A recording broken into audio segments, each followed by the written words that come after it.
Hi, thank you so much for registering for Career Navigator 2024. We are so excited for you to join us soon to build your network, connect with geography, GIS, and planning professionals, and explore opportunities within these fields. Today, we'll be discussing how to prepare for the upcoming event.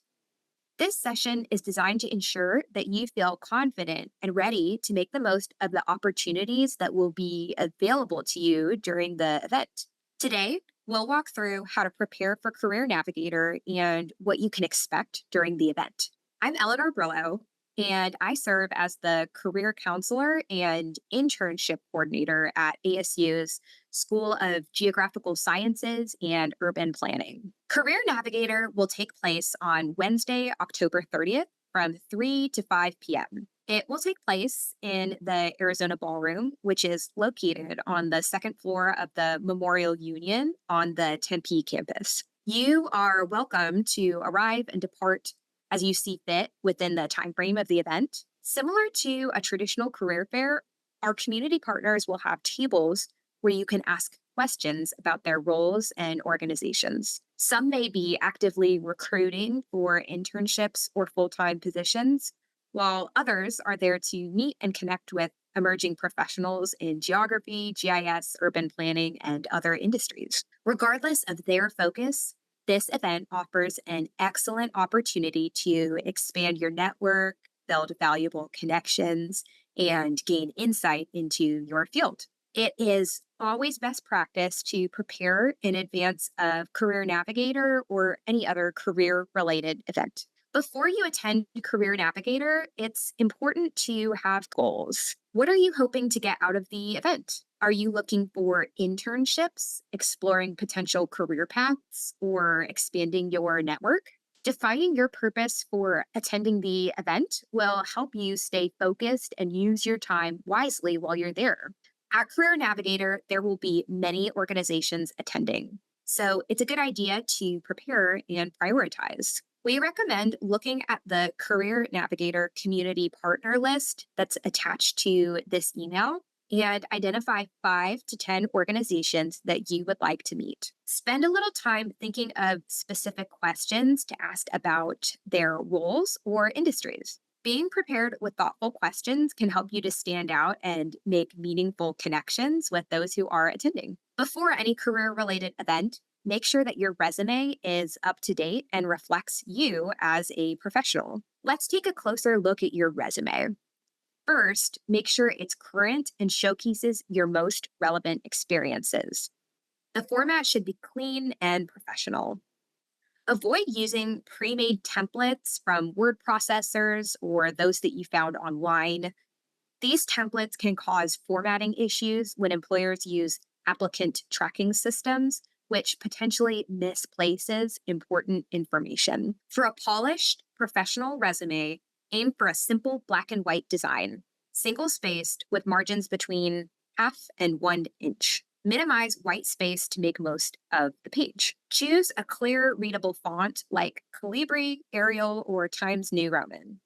To make your name stand out, use a 14 to 16 point font, while the rest of the body of your resume should stay between 10 to 12 point font. If you would like some help getting started or would like to see a visual, you can scan the QR code on the screen to access resume templates tailored specifically for GSUP programs. Make sure to create a copy and personalize it with your own experience. Next, let's talk about structuring your resume. Your contact info should always be listed first. Include your name, a professional email address, and phone number. You don't need to include a physical address. Instead, consider adding your LinkedIn profile as an embedded link. For your education, be sure to spell out your degree. Don't abbreviate it. For example, write Bachelor of Science or Bachelor of Arts rather than BS or BA. Consider bolding the degree name for emphasis. Always list your degrees before mentioning minors, certificates, or school details. After your degree, list your school. Make sure to align your expected graduation date to the far right and have it bolded. A simple way to do this is by using tab or spacebar. Next is your experience section. This should include a mix of professional work, internships, part-time jobs, on-campus positions, or volunteer experiences. Present your experience in bullet points using what we call accomplishment statements. Rather than just listing job duties, focus on what you achieved or what the outcome was in each role. To learn more about crafting strong accomplishment statements for your bullet points, scan the QR code on the slide. It's also very important to update your digital professional platforms. Your LinkedIn profile is another key tool. Many jobs are filled through networking, and having a strong online presence is critical. Keeping your LinkedIn updated can be a key factor in landing your next opportunity. LinkedIn is an active professional network where students, graduates, professionals, and employers can connect with you. And it all starts with your profile. On this slide, we'll really quickly cover the 7 essential sections every LinkedIn profile should have. First, make sure to include a professional photo. This helps you to make a strong first impression. Next, your headline, the text below your name. This appears in search results and should be more than just your current job title or status as a student. Think of it as a tagline that captures your professional identity. The About section or summary is your opportunity to introduce yourself and give an overview of your professional experience. This is where you can tell your story in up to 2,000 characters. Your education section should include your academic background, such as your bachelor's, master's, or doctoral degree. The experience section should complement your resume. Keep it as up to date as possible as you progress through your academic and professional career. Adding volunteer experience can significantly boost your profile's visibility. LinkedIn data shows that profiles with volunteer experience get up to 6 times more views, so don't overlook this section. Lastly, the skills and endorsements section highlights your top skills. This gives recruiters a quick snapshot of your strengths, helping them to understand what you excel at right away. Finally, please scan the QR code on the screen for a checklist to help you build your LinkedIn profile. As you're preparing for Career Navigator, it's helpful to know what you can expect at the event. At the event, be sure to bring a few essentials and leave what you don't need at home or in the backpack drop-off room that will be available during the event. What do you think? Should you bring your resume to Career Navigator? Yes. You should bring at least 5 hard copies of your resume with you. If you forgot to bring your resume and you are talking to an employer, ask for their business card. As soon as possible, follow up with an email and attach your resume. Should you bring a bike, skateboard, or longboard to Career Navigator? No. Career Navigator will probably be busy. If you need a bike, skateboard, longboard, or scooter, you should leave it outside or check it in the backpack drop-off room. Should you bring pen and paper to Career Navigator? Yes. Bring a pen, paper, or something to write on. It's helpful to take down the names of people that you speak with and write down notes during the fair. Should you bring a backpack or large purse? No.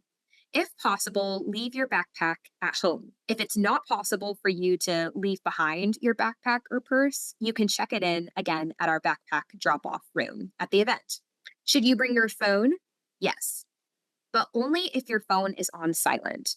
Dressing appropriately for Career Navigator is key to making a positive impression. Here are some guidelines to help you choose your outfit.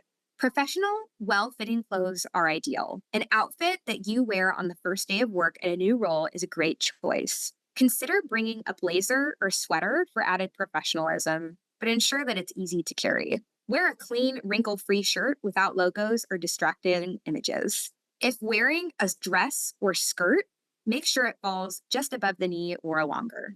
Finally, choose closed-toed shoes. Avoid sneakers, flip-flops, or over-casual footwear to maintain a professional appearance. Consider these best practices for networking at Career Navigator. Don't hesitate to introduce yourself. Employers are there to network and meet students. Share a compelling introduction and inquire about the opportunities within their organization. Good networking involves active listening. Ask questions about their roles, the company, and available positions. Make sure you've done your research. Show that you understand their organization, clients, and mission. Be ready to answer questions about your experience and why you're interested in their organization. Have copies of your resume ready to distribute. Use a folder or professional portfolio to stay organized, as you may also receive handouts or brochures from community partners. Hiring events can be loud and busy at times. Be prepared to speak clearly and confidently. It's okay to check your phone or watch while you're not speaking with a partner, but put it away when it's your turn to have a conversation. You can bring water, but avoid food or other distracting beverages. At the end of the conversation, ask for the person's contact information or business card. It's always important to ask questions to the employers. Aim to ask at least 3 to 5 thoughtful questions that show you've conducted research about the companies. Examples could include: what does a typical day in this role look like? What opportunities for growth are available within the company? Asking specific questions shows that you're genuinely interested and helps you to gather the information you need to determine if the organization might be a good fit for you in the future. After Career Navigator, it's always best practice to follow up with the people that you connected with. After the event, follow up with a thank you email to the folks that you spoke with. Mention something specific from your conversation to help them remember you. It's a professional courtesy that can leave a lasting impression. Following up shows your professionalism and interest in the company. A simple thank you email can go a long way. Keep it concise and polite, but make sure it highlights why you'd be a good fit at their organization for future opportunities. Career Navigator is just one piece of your career journey here at ASU. Take advantage of the resources available to you, such as career advising, resume reviews, and interview prep. If you have any questions or need further support, don't hesitate to reach out to GSUP Career Services. Thank you for your time today, and we look forward to welcoming you to Career Navigator soon.